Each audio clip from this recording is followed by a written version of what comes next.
అందరికీ నమస్కారం. మీ అందరికీ మనస్ఫూర్తిగా శిరస్సు వంచి పాదాభివందనం చేస్తూ ధన్యవాదాలు చెప్పుకునే సమయం ఇది. ఎప్పుడో మొదలుపెట్టిన ప్రయాణానికి ఇక్కడి దాకా రావడానికి మీరందరూ తోడున్నారు. నాకు తెలుసు చాలామంది మీడియా మిత్రులు బీమ్స్ ఇక్కడ ఉంటే బాగుంటుందని కోరుకున్నారు. చాలామంది మీ అందరికీ ప్రత్యేకంగా నమస్కారం, ప్రత్యేక ధన్యవాదాలు. చాలామందికి ఒక రిక్వెస్ట్ చేయాలనుకుంటున్నా ఈ వేదిక నుంచి. సినిమా పరిశ్రమలో ఉన్న చాలామందికి అవకాశాలు లేక, సినిమా పరిశ్రమలో చాలామందికి సరైన భోజన వసతి కూడా లేక తిరుగుతూ ఉంటారు, ఇబ్బంది పడుతూ ఉంటారు, అవకాశాలు పొందాలని ప్రయత్నిస్తూ ఉంటారు, పేరు పొందాలని, పైకి రావాలని, జీవితంలో వెలుగు పొందాలని, అందరికంటే ముందుండాలని అందరూ తాపత్రయపడతారు. వాళ్ళందరి జీవితాలు వెలుగు నింపుతున్న నిర్మాతలని, వాళ్ళందరి జీవితాలు వెలుగునిచ్చే ప్రయత్నంలో వాళ్ళందరినీ కనుక్కుంటున్న ప్రతి దర్శకుడిని మనం గౌరవిద్దాం. ఎందుకంటే చాలామంది కడుపు నిండుతుందంటే ఒక నిర్మాత బాగుంటే నిండుతుంది. చాలామందికి అవకాశాలు దొరుకుతున్నాయంటే ఒక దర్శకుడు బాగుంటేనే దొరుకుతాయి. అలాగే అవకాశాలు వెతుక్కుంటూ వచ్చిన నేను అవకాశాలు పొంది ఇక్కడ ఉన్నానంటే ఇలాంటి ప్రొడ్యూసర్స్ మమ్మల్ని నమ్మి, ఇలాంటి దర్శకులు మమ్మల్ని నమ్మి అవకాశాలు ఇవ్వడం వల్ల ఇది సాధ్యమైందనే విషయాన్ని మనం మర్చిపోవద్దు. ఒక నిర్మాత నిలబడి ఉంటేనే మాలాంటి వాళ్ళందరికీ నిలబడతారు. కానీ ఇవాళ బయట చూస్తుంటే ఒక నిర్మాత సినిమా తీయాలంటే భయపడే పరిస్థితి వచ్చేసింది. ఒక దర్శకుడు ఏం ఆలోచిస్తే ఏం తీయాలో అనే ఒక కన్ఫ్యూజన్ స్టేటస్ వచ్చేసింది. అలాంటి స్థితిని కల్పిస్తున్న వ్యక్తులందరికీ, మిత్రులందరికీ ఒక విషయం చెప్పాలనుకుంటున్నా. మీరందరూ సహకరించకపోతే ఎన్నో వేల మంది కడుపులు కొట్టిన వాళ్ళు అవుతారు. మీరందరూ సహాయం చేయకపోతే, మీరందరూ దీనికి ప్రోత్సాహం ఇవ్వకపోతే ఎన్నో వేల మంది ఆశల్ని ఆవిరి చేసిన వాళ్ళు అవుతారు. విమర్శ ఉండొచ్చు, మీ నుంచి విమర్శ ఉండొచ్చు, మీ నుంచి మాకు ఒక సద్విమర్శ ఉంటే సంతోషిస్తాం.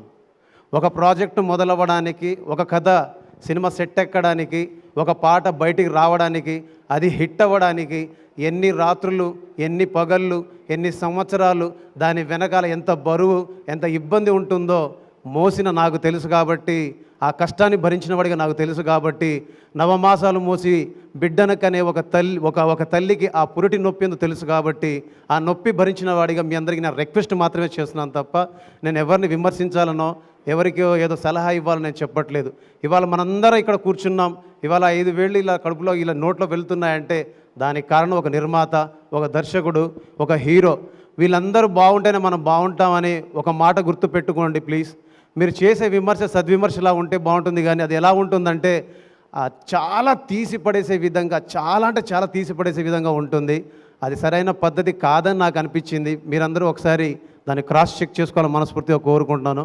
ఎవరి మనసుని నొప్పించి ఉంటే ప్రేమతోనే దాన్ని క్షమించండి తప్ప దీన్ని కూడా విమర్శలా తీసుకోవద్దని నేను రిక్వెస్ట్ చేస్తున్నాను. అండ్ ఈ సినిమా విషయంలో నేను ఫస్ట్ మాట్లాడాల్సింది కిషోర్ తిరుమల సార్. నాకు తిరుపతి వెళ్ళే అవకాశం లేకుండానే ఆయనే వచ్చేసారు తిరుపతి నుంచి. నేనేదో సరదాగా చెప్పట్లేదు.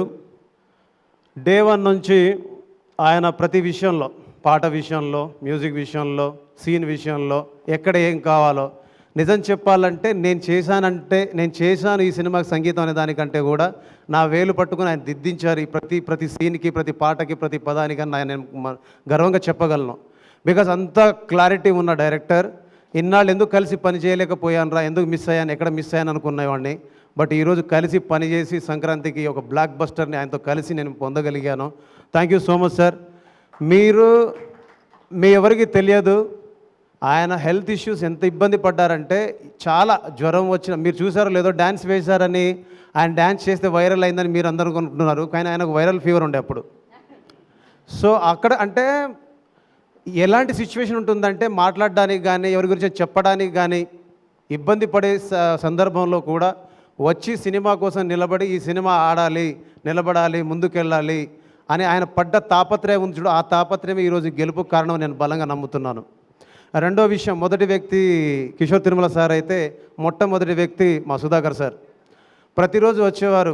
వచ్చి ఆయనకు నచ్చింది ఏంటిది, ఎక్కడ మార్చాలి, ఏం మార్చాలి, ప్రతిదీ దగ్గరుండి కూర్చొని ఇలా ఉంటే బాగుంటుందని నాకు సలహాలు సూచనలు చేస్తూ ప్రతి విషయంలోనూ ఒక సహాయాన్ని సహకారాన్ని అందిస్తూ ఒక ముందుండి నడిపించినటువంటి వ్యక్తి Sudhakar sir. Sir first time మీ బ్యానర్లో చేశాను, మళ్ళీ మళ్ళీ చేయాలనుకుంటున్నాను.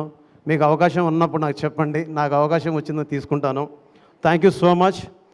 అండ్ మా మ్యూజిక్ టీంలో వస్తే చెప్పుకోవడానికి ఫస్ట్ చెప్పాల్సిన వ్యక్తి స్వాతిరెడ్డి గారు. అమ్మ, మీకు మనస్ఫూర్తిగా నా థ్యాంక్స్.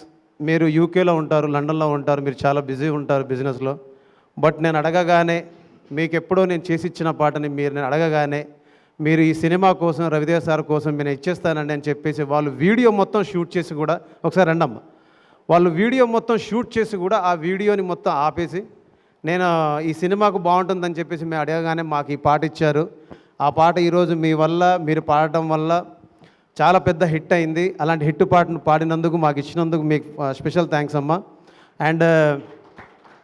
అండ్ ఈ సినిమాలో పాట రాసిన దేవ్ పవార్, నీకు మంచి భవిష్యత్తు ఉండాలని కోరుకుంటున్నాను. సురేష్ గంగుల అండ్ మా Raghuram alias RR Dhruvan, thank you so much. And Bhanu sir, మన కాంబినేషన్ అని కాదు, మన కష్టం, మనం చూపించే ప్రేమ, మనం చూపించే ప్యాషన్ ఉంటుంది కదా, సో దానికి మనం మళ్ళీ మళ్ళీ కలిసి పనిచేయాలని కోరుకుంటున్నాను.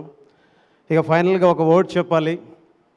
ఫైనల్ కాదు, నేను డింపుల్ హైతి గారి గురించి, ఆషికా గారి గురించి చెప్పాలి.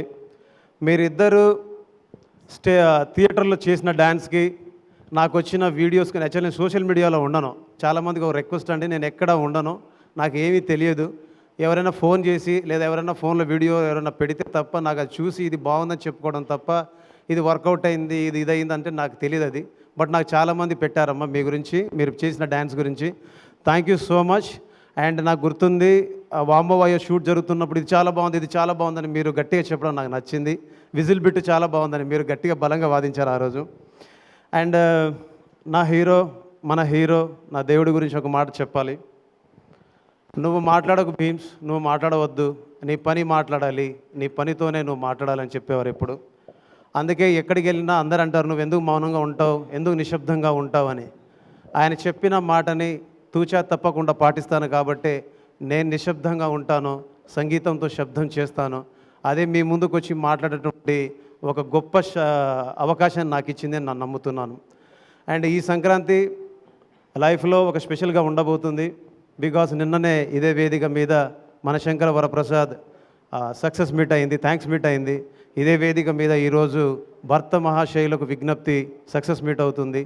ఇంతకంటే ఒక జీవితానికి ఏం కావాలి, ఇంతకంటే ఒక సంగీత దర్శకుడికి ఏం రావాలి, ఇంతకంటే గొప్ప సంపాదన ఏం కావాలనిపిస్తుంది.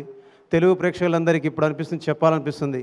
మీకు నేనేం చేశానో, ఏం పాటలు చేశానో, మీకు ఎంత మెప్పించానో, మిమ్మల్ని ఎంత ఎగిరించానో నాకు తెలియదు, కానీ మీరు చూపిస్తున్న ప్రేమకు మాత్రం ఇంత దూరం ప్రయాణం చేయడానికి, ఇంత దూరం రావడానికి, ఇంత గొప్పగా మీ ముందు నిలబడి మాట్లాడడానికి మీరు ఇచ్చినటువంటి సహకారాన్ని చూస్తుంటే అనిపిస్తుంది ప్రతి ఇంట్లో ఒక్కసారైనా పుట్టాలనిపిస్తుంది.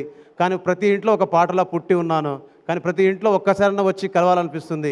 ప్రతి ఇంట్లో ఒక పదంలా మీతో కలిసి ఉన్నాను. మిమ్మల్ని నన్ను మీ కుటుంబ సభ్యుని చేసుకున్నందుకు, నన్ను మీ ఇంట్లో మనిషిగా ఉంచుకున్నందుకు, మీ ఇంట్లో మనిషి ఇక్కడ నిలబడి మాట్లాడుతున్నాడని మీరు గర్వంగా చెప్పుకుంటున్నందుకు, మీ బిడ్డనైనందుకు, మీ మనిషినైనందుకు మీ అందరికీ ఈ వేదిక నుంచి శిరస్సు వంచి పాదాభివందనం చేస్తున్నాను. జై హింద్.